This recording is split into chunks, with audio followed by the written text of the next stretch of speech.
All right, he took some notes. I did copious notes. First, let's give everyone a round of applause. Made you think, made you reflect a little bit. So I think you all are getting this notebook as a result of being here today. How many of you have a journal at home that you'll admit to? Nice.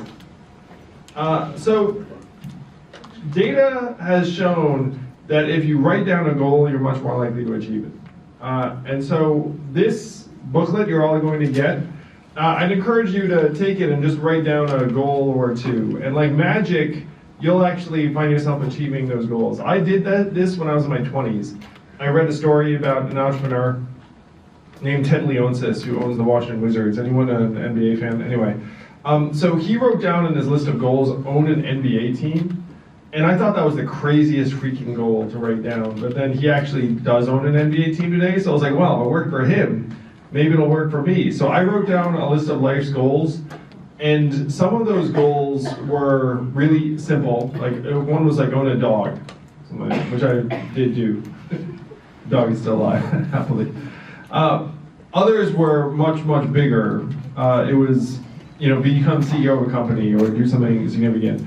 And I gotta say, guys, like I've actually achieved just about all of those goals, and I'm convinced that it's because I wrote them down. So please do just write down whatever it is you want. It can be small, it can be big, be anything in between. But you'll find, like magic, the odds of your achieving those goals shoot up as soon as you write it down. That's what this little book is for. And I think everyone gets this little book, right? Not yet. No. Oh, look at that. I gave something away. All right, now, on to the judging.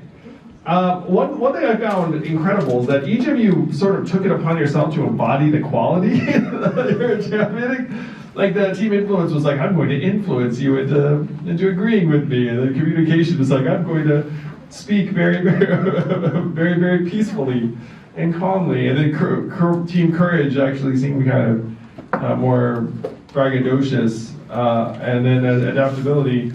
I thought adaptability did a really good job, and one thing I liked about adaptability is they actually had a little punch list.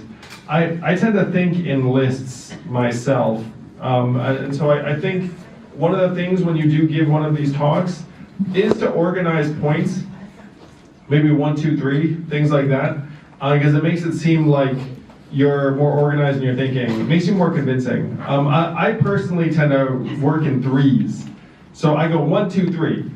And if you have 4 points, just combine them into 3. And if you have 2 points, turn them into 3. You know what I mean? It's just a simple, stupid rule, but it actually kind of works. And so, as the judge, it is in my hands to determine the winner of today's debate challenge, and it's Team Adaptability! Yay! Nice work, and I think you actually have a prize. There's one prize that's going to go to, I suppose I will allow you all to choose who the individual winner is, because I don't think this can be divided 8 ways. Because I think it's... Adapt to the situation. Yes, we'll trust you guys. But it's this awesome, sustainable water bottle. Here you guys go.